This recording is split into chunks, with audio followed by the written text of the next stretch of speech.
Hello வணக்கம். ஆயுத பூஜை நல்வாழ்த்துக்கள். இத்தனை நாள் வர வீடியோ போடலை உங்களுக்கு. இன்றைக்கி தான் எங்கள் பேரன் ஃப்ரீயாக இருந்தார், அதனால் வீடியோ போடுவேன். இந்த பாருங்கள், 400 அரிசி அரை கிலோவுக்கு 100 கிராம் கம்மி. 400 அரிசிக்கு 800 வெல்லம் போடணும்.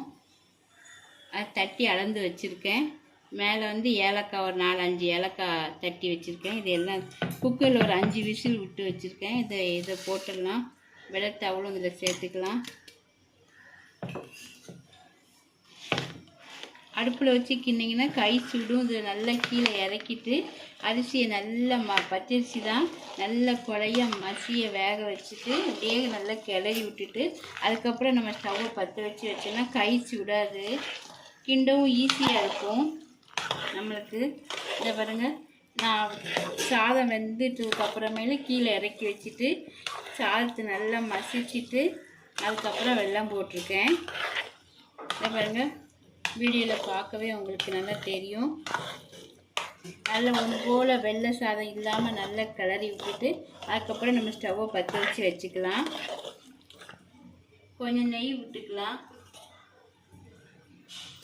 நெய் விட்டிங்கன்னா ரொம்ப டேஸ்ட்டாக இருக்கும். இந்த பாருங்கள்,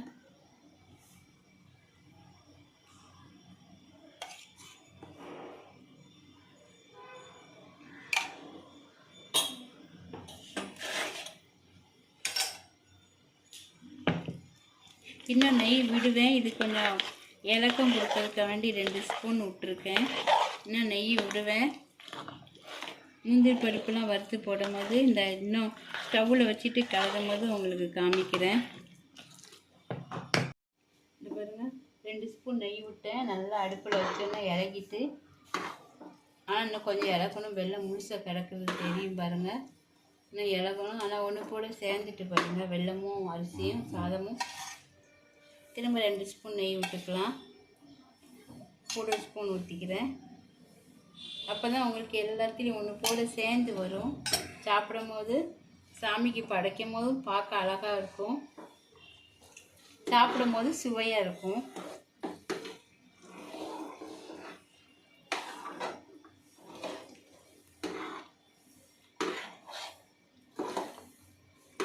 இன்னும் கரையணும் வெல்லம்.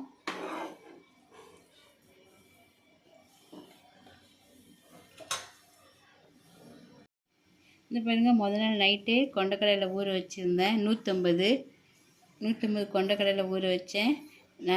நல்ல ஊறின்றது, நல்லா அவிஞ்சிட்டு. இந்த பாருங்கள் எப்படி மசிஞ்சிருக்கு பாருங்கள்.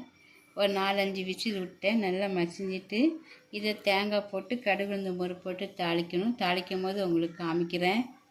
இந்த பாருங்கள், போட்ட நெய் வெள்ளம் எல்லாம் ஒன்றா சேர்ந்துட்டு, ஆனால் இந்த வெள்ளை வாடை கொஞ்சம் இருக்குது. இது வெள்ளை வாசனை அடிக்கி கொஞ்சம். அந்த வாடை குறை வர இருக்கணும். அதுக்கப்புறம் முந்திரி பருப்பு இந்த எடுத்து வச்சுருக்கேன். நெய்யில் வறுத்ததில் போட்டுற வேண்டியதான். இன்னும் கொஞ்சம் வாடை போகணும். வாடை போட்டு முந்திரி பருப்பு போடும்போது உங்களுக்கு காமிச்சு தரேன். இந்த பாருங்கள், நல்லா எல்லாம் சேர்ந்துட்டு இது முந்திரியை வறுத்து போட போகிறேன். வறுத்துக்கலாம். இந்த நெய் விட்டுக்கிறேன்.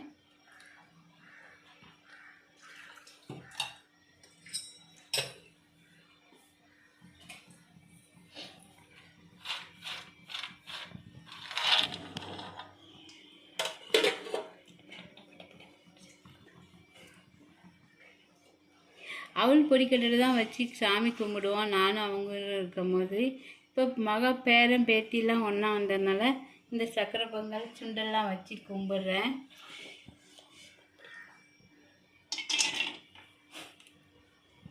நெய் சூடாயிட்டு ஸ்டவ்வை சிம்மில் தான் வச்சுருக்கேன். ஹையில் வச்சா செவந்து போயிடும். அதனால் சிம்மிலே வச்சு வறுத்து போட போகிறேன்.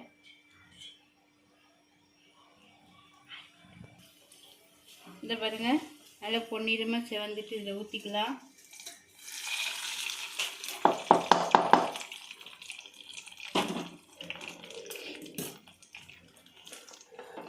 அப்புறம் சுண்டல் தாளிக்க போகிறேன்.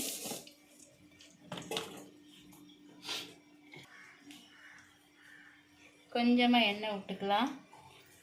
ஏற்கனவே நெய் இருக்கிறதுனால குறையாத எண்ணெய் ஊற்றியிருக்கேன்.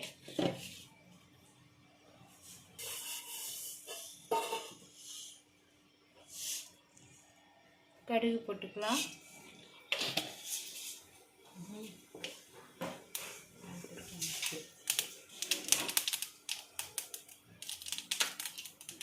கொஞ்சம் பெருங்காயம் போட்டிருக்கேன். ஒரே ஒரு வரமிளகாய் கிள்ளி போட்டுக்கலாம். நல்லா பொரிஞ்சிட்டு தேங்காய் போட்டுக்கலாம்.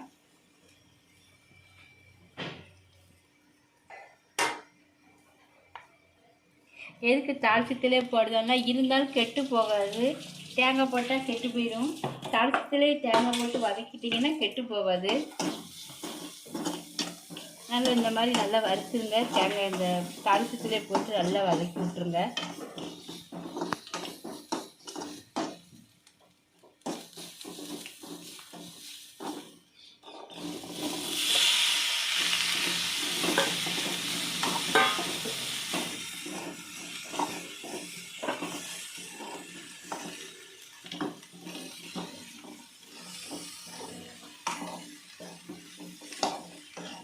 இதை பாருங்கள், சுண்டல் ரெடி ஆகிட்டு, சக்கரை பொங்கல் ரெடி ஆகிட்டு, சாமி கும்பிடும் போது உங்களுக்கு சாமிக்கு நைவேத்தியம் ரெடி ஆகிட்டு சாமி கும்பிடும் போது உங்களுக்கு காமிக்கிறேன்.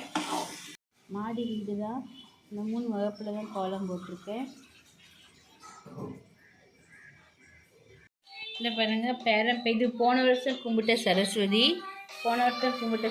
அம்மன் இதை வெட்டி அழகாக சப்பரை மாதிரி அலங்காரம் பண்ணியிருக்காங்க. பேரனும் பேத்தியும் இந்த பாருங்கள், அதுக்கு குங்குமம் விபூதியெலாம் எடுத்து வச்சுருக்காங்க. அங்கே அலங்காரம் பண்ணிகிட்ருக்காங்க. பண்ணினதுக்கப்புறம் எல்லாம் எடுத்து வச்சிட்ருக்காங்க. இதை எடுத்து அது பக்கம் அந்த சரஸ்வதி பக்கத்தில் வைக்கணும்.